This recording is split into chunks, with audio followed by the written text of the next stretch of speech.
Hello, feel like talking about soul music again, and I'm going to do it. And I'm going to start with a confession of sorts.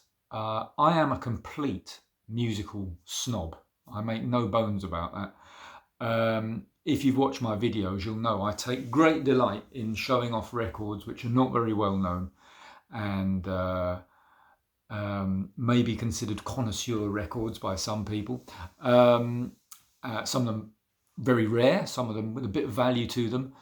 And yeah, I'm a complete snob to the point where I've, in many cases, overlooked classic albums because they didn't seem rare enough for me.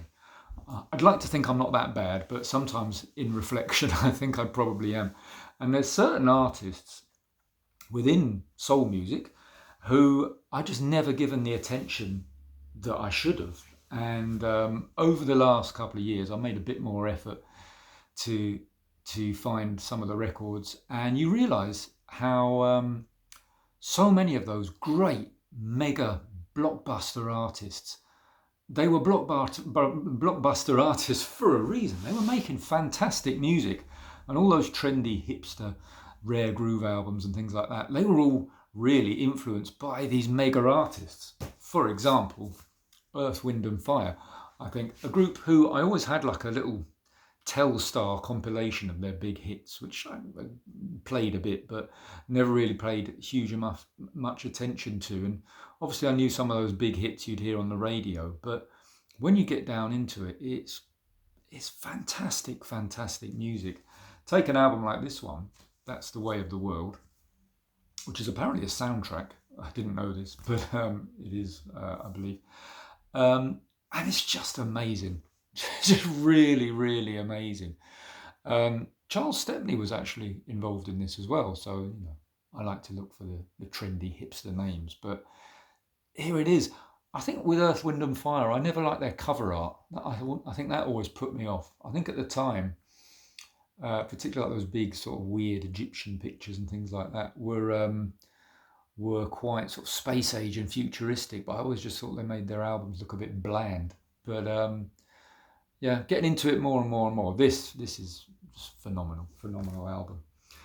Another group who've been around for ages, and I do actually have a load of other albums by them, but easy to overlook. The Isley Brothers, just fantastic. Like an album like this is just totally bulletproof. Just everything about it is good. You put it on, does exactly what you want. It's funky and tuneful and really fantastic. There are actually some of their albums I'd really like to get. I'm still on the lookout for. But yeah, just amazing. And this was the Isley Brothers sort of 70s, mid to late 70s. What was it, 73? That formation, because they went through various things starting back in the 60s. But yeah, just absolutely indestructible stuff.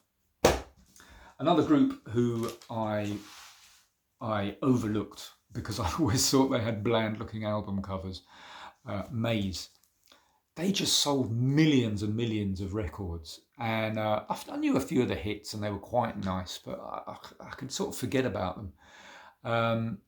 But then I was somewhere, I can't remember where, I heard a couple of tunes and I thought, this is really good. I need to check out those Maze albums, see if they're worth it. This album in particular is just phenomenal.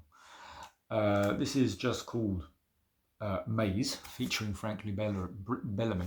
I think because I was used to sort of hardcore dance and house albums from the 1990s, it gave me that kind of feeling whenever I looked at these records. Same with this one. But these are just two amazing records. I mean, this one's great. I really like this one. That's Golden Time of Day. But this one is just, wow. When you listen to this, you can just feel your blood buzzing through your body. Just warm and bubbly. It's really amazing.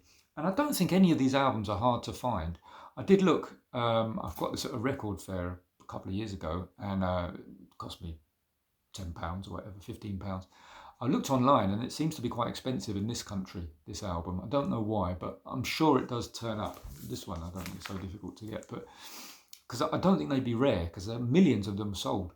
But yeah, what a fantastic album this one is. Just all the way through, just an experience. Fantastic. Another group who just sold truckloads of records and perhaps don't get enough attention is Brass Construction. This is 2. There's Brass Construction 1, 3, 4, 5. There are loads of them. And this is one I have. This will cost you $5 or less, and it's banging. It's just really, really good. And it's amazing that a group like Brass Construction, you kind of know them because you always see their records in the bins, in the record shop, whatever. But there's not enough love for this group. It's just amazing, phenomenal records. And this is great because not only does it have loads of funky stuff, it's even got some slightly slower stuff, but it's all banging, fantastic. And hipster snobs like me overlook that kind of stuff at our peril. You may have noticed I'm not doing any needle drops today because I don't really see the point. If you want to check those out, go and check them out. You probably know them already because they're great albums.